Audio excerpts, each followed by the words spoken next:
ministre d'État à l'Intérieur, Lambert Noël Mata, et le représentant par intérim de l'UNESCO au Gabon, Eric Volibi, se sont donc entretenus ce matin sur plusieurs questions liées aux relations entre l'UNESCO et le ministère de l'Intérieur. Le compte-rendu de Cabrel Guillain-Lemami et Syria Caris. Reçu en audience, le représentant de l'Organisation des Nations Unies pour l'éducation, la science et la culture, UNESCO, est venu échanger avec le ministre d'État à l'Intérieur sur plusieurs questions de formation entre hommes des médias et policiers. Déjà, nous avons participé la semaine dernière au séminaire des commissaires de police qui s'est tenu en collaboration avec l'UNESCO.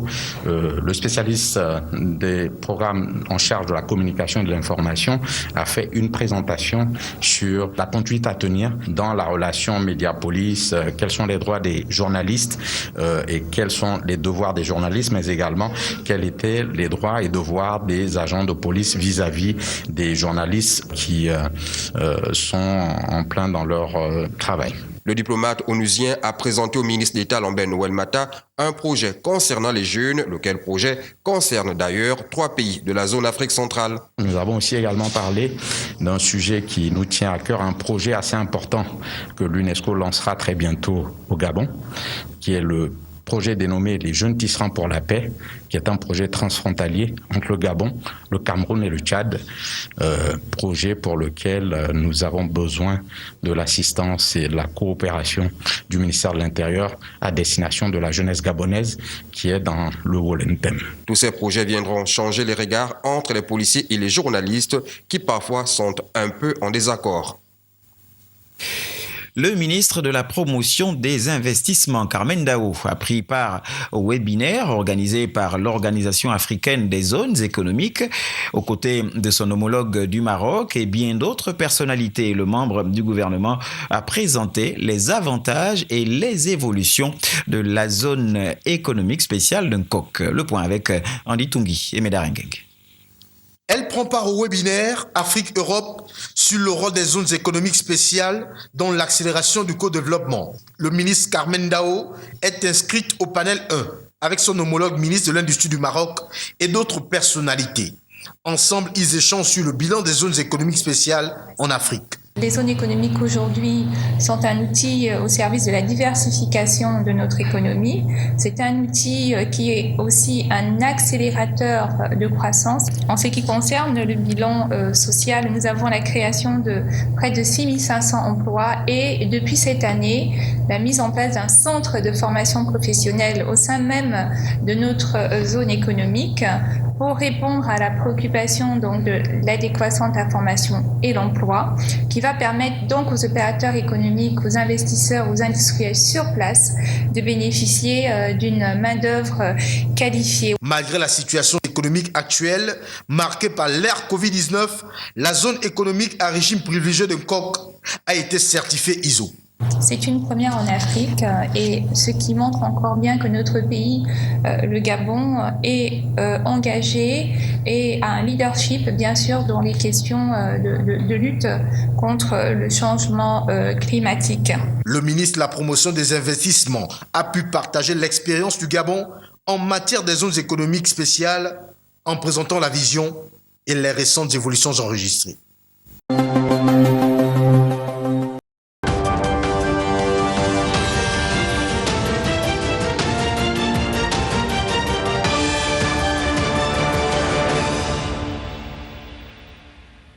Sur le site de l'un des projets les plus ambitieux du gouvernement, la zone économique spéciale de Glodjigbe, 10 000 hectares d'un espace à valoriser, à viabiliser pour accueillir un vaste parc industriel sont attendus des entreprises de transformation, de montage et de fabrication de tout genre. Que devient le chantier? Réponse au bout de la visite du ministre d'État Abdoulaye Biotchane sur le chantier. Voici les images ramenées par William Tchoki, Axel Dancy et Mathieu Sokanou. Un espace ouvert aux entreprises, une zone économique spéciale en chantier. Glodjigbe, un matin de septembre 2021. Abdoulaye Biotchane en visite guidée. Il s'imprègne à nouveau du contenu du projet et des travaux en cours de réalisation. Quand on vient de Cotonou, on rentre maintenant par là. On rentre dans la zone par ici. Mais les camions qui sont dans la zone, il ne faut pas ressortir par là. Vous voyez qu'ils vont ressortir par là pour partir dans le port de Cotonou. Voilà. Le moindre point d'ombre, le ministre d'État questionne. Sur la maquette, le plan détaillé du site, 1640 hectares, dont 400 exploités pour la première phase du projet. Depuis le 5 février 2021, les travaux ont démarré sur cette zone-là. Vous voyez bien qu'en près de 9 mois de travaux, tout ce qui a été fait sur la zone. Et donc aujourd'hui, notre ambition, c'est d'accélérer, faire en sorte que la zone se développe, de faire venir les entreprises. Les 400 premiers hectares vont abriter en fait toute la partie, je dirais, business, commerce et la partie industrie qu'on va commencer à mettre en place. Et c'est la raison pour laquelle, vous avez bien vu, il y a plus d'une dizaine de groupes internationaux qui ont déjà signé pour s'installer dans la zone. Dans un horizon de quelques années, c'est 300 000 personnes qui vont travailler ici. C'est beaucoup pour notre pays. Déjà sur le site, nous avons aujourd'hui 1200 personnes qui y travaillent et c'est beaucoup d'emplois pour nos concitoyens de la localité ici de Glodjibé déjà. Et dans un horizon d'1 an, lorsque les premières industries vont commencer par travailler, c'est 12 000 personnes qui vont travailler sur ce site-là.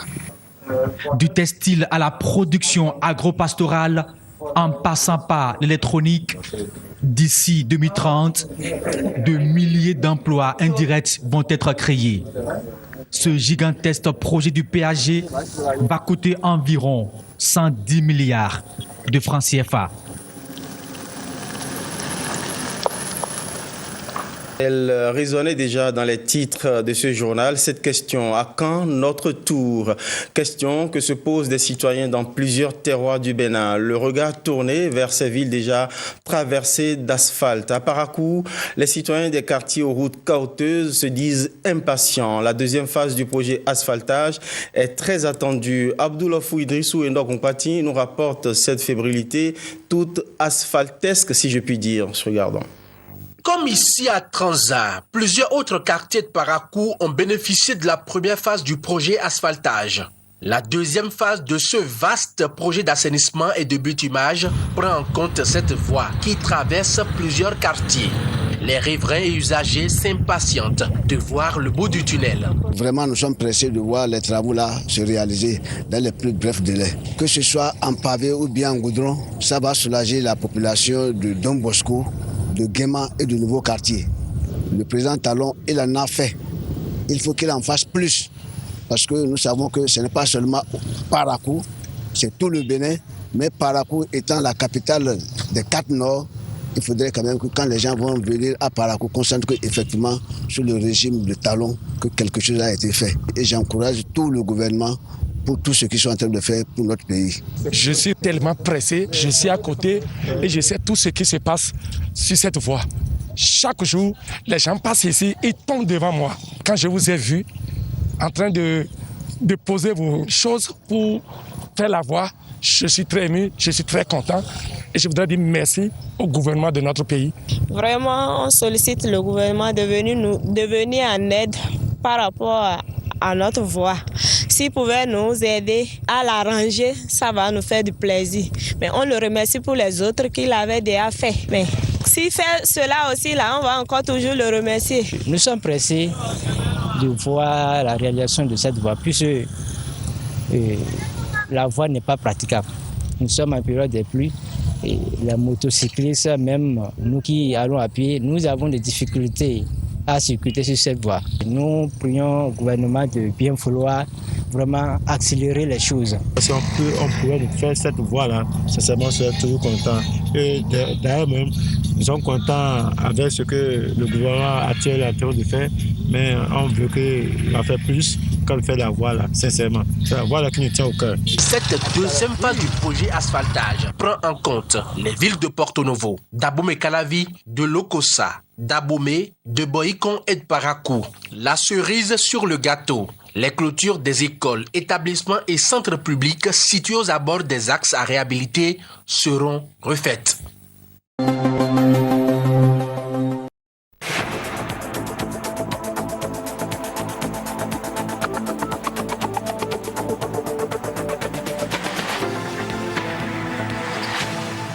Forum de la société civile du Congo sur la protection du bassin du Congo. À l'issue de ce forum, les ONG et associations intervenant dans ce secteur ont demandé au pouvoir public et institutions du système des Nations Unies d'accompagner leurs initiatives pour la préservation du bassin du Congo. Herman Babissa. La société civile congolaise est résolument déterminée à multiplier ses actions en faveur de la protection de l'environnement et du bassin du Congo. Ces actions à traduire en actes s'inscrivent dans le cadre de la vision du chef de l'État dont les initiatives sont ici saluées. La société civile salue l'engagement du président de la République, Denis Sassou Nguesso, qui a toujours su placer les problématiques écologiques au centre de sa gouvernance, faisant ainsi du Congo un acteur important dans la sous-région bassin du Congo en termes de politique environnementale. C'est aussi l'occasion pour nous de reconnaître les efforts menés par Madame la ministre de l'Environnement pour son dynamisme dans la vulgarisation des enjeux et des politiques de protection de l'environnement. Au regard des difficultés qui rendent ardu le travail de la société civile œuvrant dans le domaine de l'environnement, les participants au forum recommandent un statut particulier des ONG œuvrant dans le domaine de l'environnement. La tenue chaque année, au mois de septembre, du forum sous-régional des organisations de la société civile sur la diplomatie verte et le partenariat public-privé avec le parrainage du gouvernement. D'un fonds de soutien aux initiatives de promotion des projets écologiques. D'une commission d'évaluation conjointe tripartite, gouvernement, partenaires financiers et société civile sur la gestion des réserves et parcs naturels en République du Congo. Et enfin, la mise en place d'une agence congolaise pour la transition énergétique et le développement durable, en sigle ACTED. Évoquant l'événement de la COP26 en Écosse qui pointe à l'horizon, la société civile entend travailler de concert avec les pouvoirs publics pour mieux défendre le bassin du Congo, le grand enjeu de cette COP.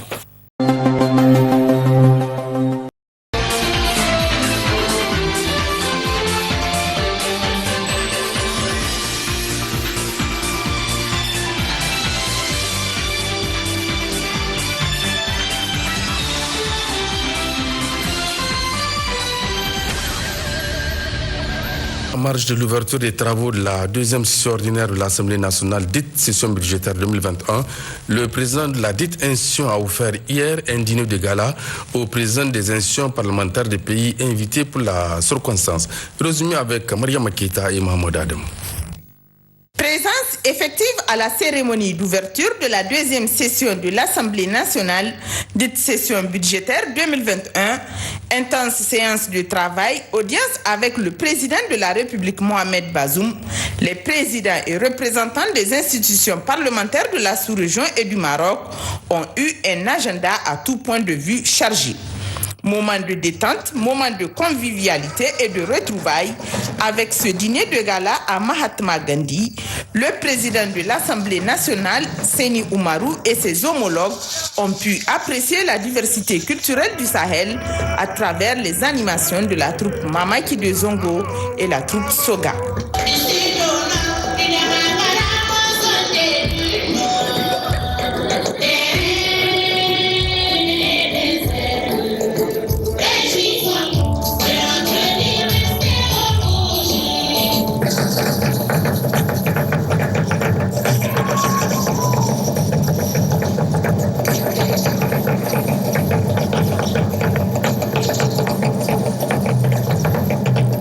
Le passage des troupes artistiques des différents pays invités a également tenu l'assistance en haleine.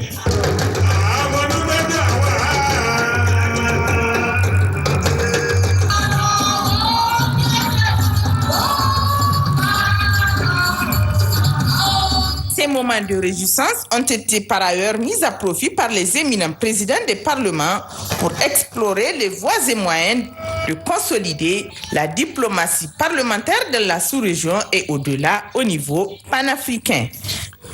Au terme de leur séjour au Niger, les présidents des assemblées nationales des pays africains ont l'un après l'autre quitté ce mardi 28 septembre. Ils ont été accompagnés à l'aéroport international Djouri Hamani de Niamey par le président de l'Assemblée nationale du Niger, Seynou Oumarou, et le 80 vice-présidents de la même institution. Le point avec Nana Maria Moutari Abdoulaye Ali. Dans le cadre de l'ouverture, hier 27 septembre 2021, de la deuxième session ordinaire de l'Assemblée nationale du Niger au titre de l'année 2021, dite session budgétaire, plusieurs présidents des assemblées nationales de la sous-région africaine ont foulé le sol nigérien. Toutes ces personnalités ont, après avoir passé un séjour agréable à Niamey, pris congé du Niger ce mardi 28 septembre 2021. Il s'agit du président de l'Assemblée nationale de la Guinée-Bissau, Siprano Kassama, du Parlement togolais Yawa Djigbodi Tchegan, de Luing Behounou Vlavoni du Parlement béninois et du représentant du président de l'Assemblée nationale de la Côte d'Ivoire, le député Adama Abiktogo. Toutes ces personnalités ont été accompagnées à l'aéroport international Djouri Hamani de Niamey par le président de l'Assemblée nationale du Niger, Seynou Oumarou, du 4e vice-président de l'Assemblée nationale, Ibrahim Yakoubou, et des membres du bureau de l'Assemblée nationale.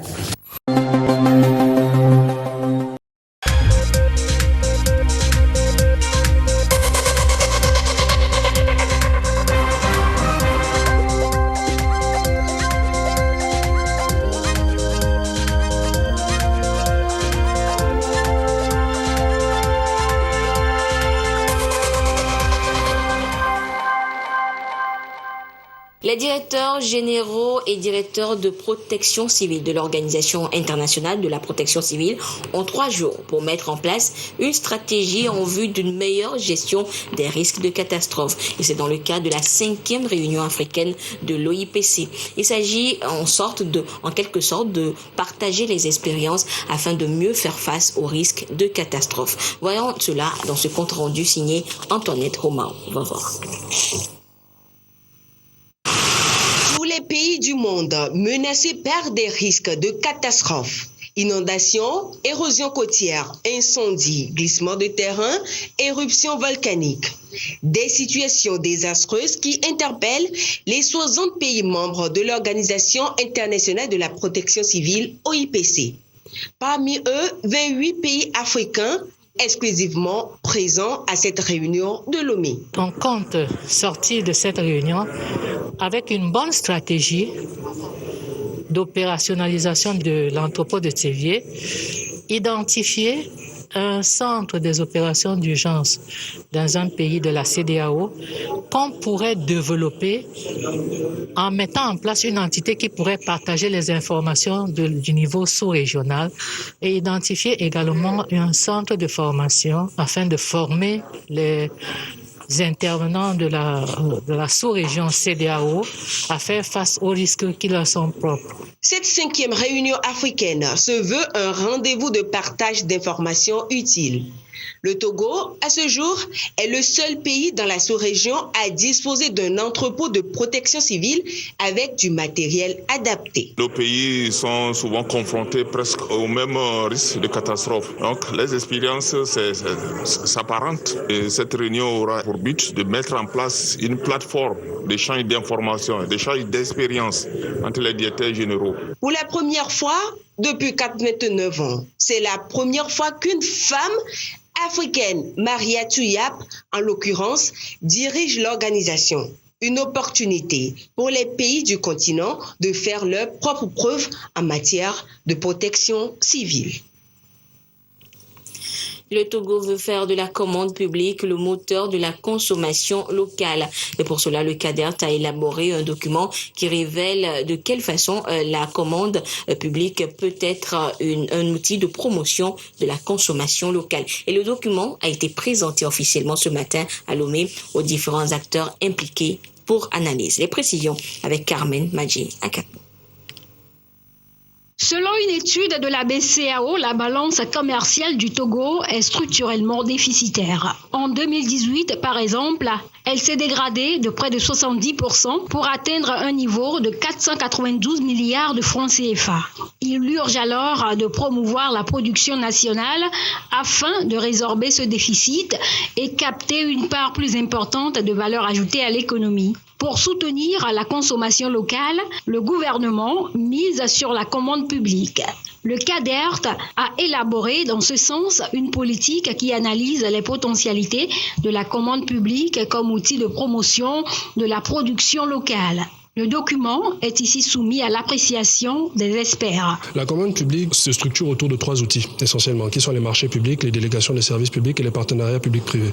Donc à travers les marchés publics peuvent être attribués à des entreprises nationales qui derrière vont réaliser des activités de production, mais qui derrière aussi vont embaucher des personnes, donc avec des incidences certaines. Donc tout ceci concourt bien évidemment à la promotion de la croissance économique et surtout dans un contexte post-Covid qui a été marqué par une certaine décélération de l'activité. La commande publique est un outil qui peut permettre de remettre les entreprises sur les rails. C'est un atelier un peu particulier parce que nous présentons les premiers résultats, mais nous allons aussi recueillir un ensemble de recommandations qui vont nous permettre de mieux structurer le document. L'ambition du gouvernement est de la création d'emplois en s'appuyant sur les forces de l'économie, ce qui passe aussi par la création de véritables industries extractives et transformatrices.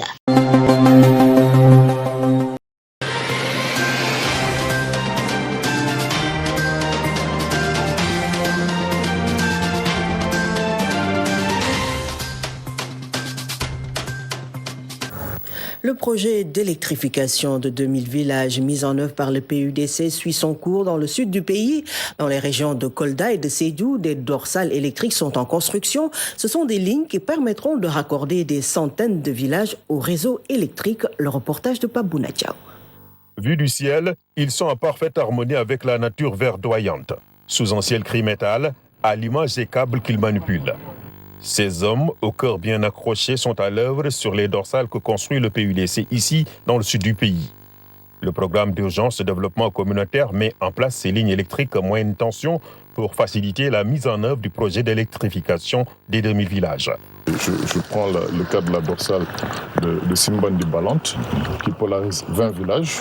Vous voyez que Simbandi Balante, la commune, a à peu près un peu plus de 40 villages. Et d'un coup, grâce à cette dorsale, nous pourrons électrifier 20 villages. Bien sûr, comme j'ai l'habitude de le dire, nous irons au-delà de ces infrastructures, de ces équipements. C'est une chose d'amener de l'électricité, mais le défi majeur, c'est vraiment appuyer les populations à s'organiser pour que justement l'économie locale puisse être développée. Un processus impressionnant qui exige une véritable maîtrise technique et surtout une bonne dose de patriotisme. Ce sera une grande première pour cette zone parce que l'électricité est devenue une denrée rare dans cette zone. Si on a vraiment la dorsale, vraiment, ce serait une fierté pour toute la population et remercier le gouvernement du Sénégal, remercier le président de Macky Sall parce que c'est quelque chose qui était attendu depuis belle lurette. Vraiment des villages, si vous voyez, Mampati est plus grand que Matam. Avec ce programme d'urgence, si on arrive à nous électrifier ces 10 villages qui sont de gros villages, donc on va passer facilement le cap des 40%. Je voudrais dire merci au PUDC et merci à son excellence le président de la République. Donc c'est ça qu'on souhaite. Vous avez apporté le développement ici. De Simbandi Balante, région de Sédhiou, à Dabo, dans la région de Kolda, le rythme d'exécution des travaux suit son cours normal, malgré la fréquence des pluies. On a connu un ralentissement, surtout pendant la deuxième quinzaine du mois d'août et la première quinzaine du mois de septembre. Nous avons eu un ralentissement et justement toutes les entreprises nous ont saisi de cette difficulté. Nous leur avons quand même demandé de s'efforcer à rester sur le terrain et d'attendre des académies pour pouvoir continuer leurs travaux. C'était aussi pour moi l'occasion de venir m'enquérir de cette situation et effectivement c'est une réalité, mais quand bien même elles ont pu, ces entreprises-là, travailler malgré les difficultés liées à la forte pluviométrie. Dans sa démarche, le PUDC met en avant la concertation et les échanges avec les populations pour une meilleure prise en compte de leurs préoccupations. Le chef de l'État a voulu une rupture par rapport à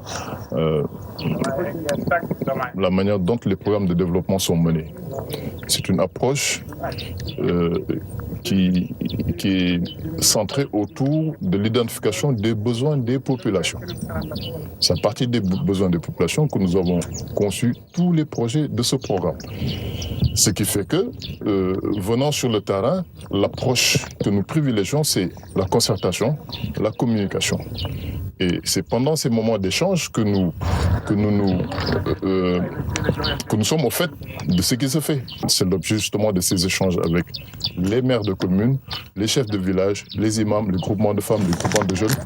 Et vous voyez que chaque fois, on prend le temps de s'asseoir et de discuter, d'échanger pour que justement toutes les informations puissent nous être remontées afin que nous puissions optimiser notre action de tous les jours pour la réussite de ce projet et l'atteinte des objectifs qui nous sont assignés par le chef de l'État.